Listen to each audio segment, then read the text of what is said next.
এয়া আমি তিনিচুকীয়া জিলাৰ ভলাৰ নবৰমুৰা গাঁৱত উইভিঙৰ প্ৰশিক্ষণ দি আছোঁ। আজি এমাহত আমাৰ তিনিখন শালত এইকেইটা প্ৰডাক্ট ওলাইছে আৰু যিহেতু জেকাৰ্ড শালত আমাৰ শিপিনীবিলাক একেবাৰে নতুন, সেইকাৰণে আমাৰ কিছু সময়ো লাগিছে, খুঁটি মাটি মাৰি সকলোকে শিকাব লগা হৈছে। টেবুল ৰানাৰ উলিয়াইছোঁ। এইখনৰ দীঘল আপোনাৰ 80 ইঞ্চি, বহল 12 ইঞ্চি আৰু এখন টেবুল মেট আমি এখন কাটিছোঁ, বাকীখিনি আমি কাটিবলৈ বাকী আছে। আৰু এইখিনি আমি কুচন কভাৰ, বহলটো 18 ইঞ্চি আৰু দুইফালে 18 ইঞ্চি, দীঘে পঠালিয়ে দীঘে পুতলে 18 ইঞ্চি কৈ আছে। এইটো হৰিণ বাচিছোঁ, এইটো হৰিণৰ লগত বুটা বাচিছোঁ। এইটো দুটা হাতী বাছি দিছোঁ আৰু ইয়াত হাতী বাছি দিছোঁ আৰু পখিলাৰ নিচিনা দুটা কাষৰী বাছি দিছোঁ। আৰু এইটো কুচন কভাৰত গঁড় বাছি দিছোঁ। এইখন ষ্টলখনৰ আমাৰ 80 ইঞ্চি দীঘল লৈছোঁ আৰু 27 ইঞ্চি বহল লৈছোঁ। এইখন এখন ষ্টল, ইয়াত আমি হৰিণ বাচিছোঁ। আৰু হৰিণটোৰ তলত পুলিৰ মাজত দোলানি তৰা বুটা বাছি দিছোঁ, ওপৰতো দোলানি তৰা বুটা বাছি দিছোঁ। দেখিবলৈ যথেষ্ট সুন্দৰ হৈছে।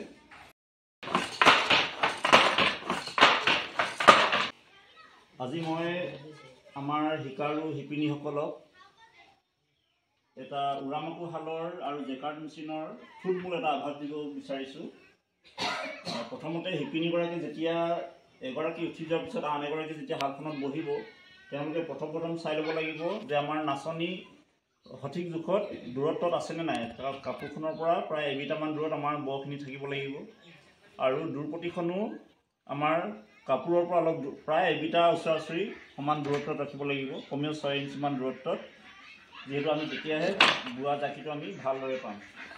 আৰু পুতলডাল লগাওঁতে এটা পদ্ধতিত পুতলডাল এৰুৱাব লাগিব। হাতখন আমাৰ এনেকৈ ভিতৰ ফালে কৰি এইধৰণে পুতলডাল আমি ধৰিব লাগিব।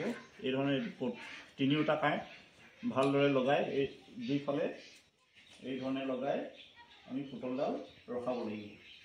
আৰু পুতলডাল সঠিক জোখত আমি আগতে আমি বান্ধি ল'ব লাগিব, নহ'লে পুতলডাল যদি দীঘল হয় তেতিয়াহ'লে আমাৰ পুতল যাব, চুটি হ'লেও পুতল যাব। দ্বিতীয়তে আমাৰ নাচনি আৰু গৰকা সঠিক জোখত বন্ধা আছেনে নাই চাই ল'ব লাগিব। সকলো ফালৰে সঠিক জোখত বন্ধা থাকিলেহে আমাৰ জাকি দিব।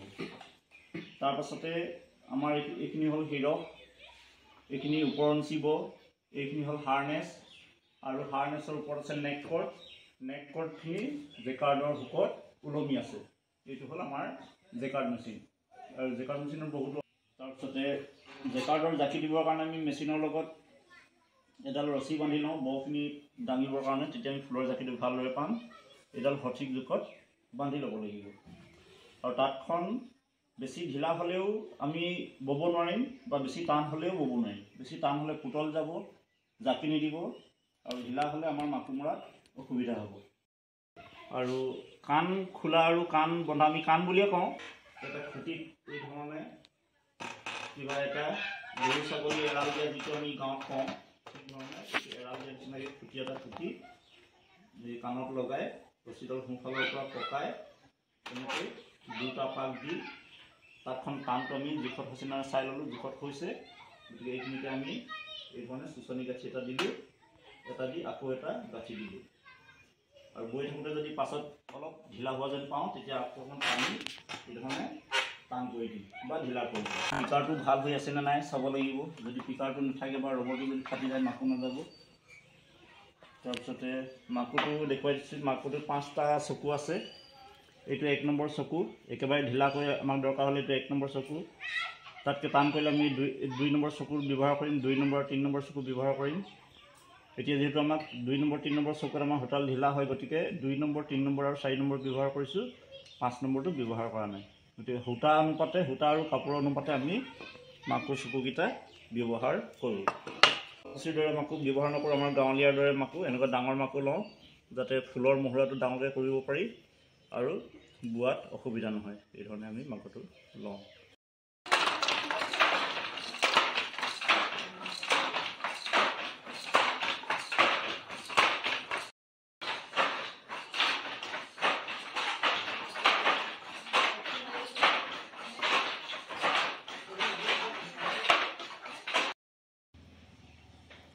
আমি এইসকল শিপিনীৰ লগত কাম কৰি আছোঁ, তেখেতলোকক প্ৰশিক্ষণ দি আছোঁ।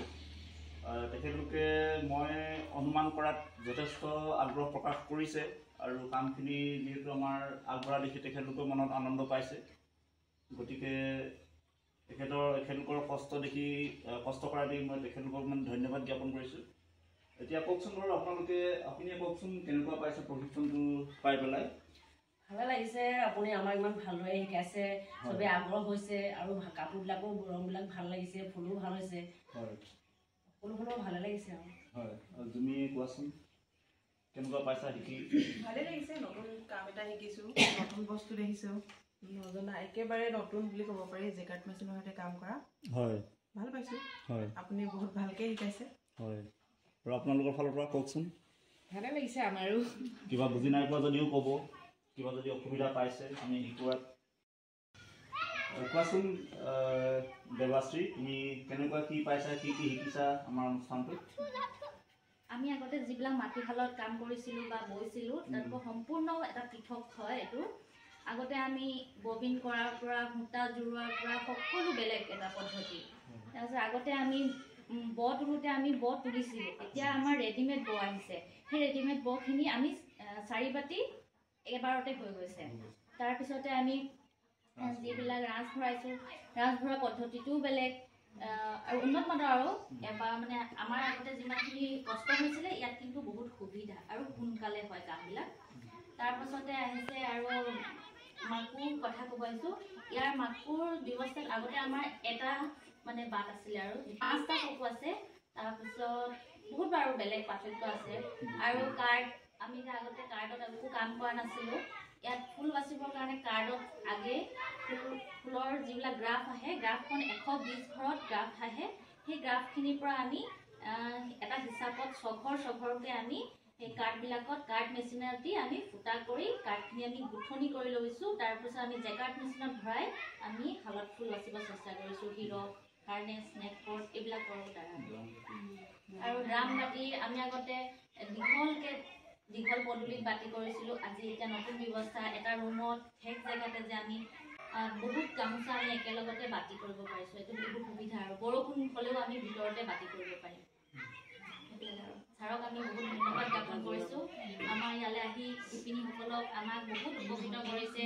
সৰুকে চব কথা আমি ঘৰুৱাভাৱে শিকাইছে, সূক্ষ্মভাৱে শিকাইছে। আমি সেইকাৰণে ছাৰক সকলোৱে ধন্যবাদ। নমস্কাৰ।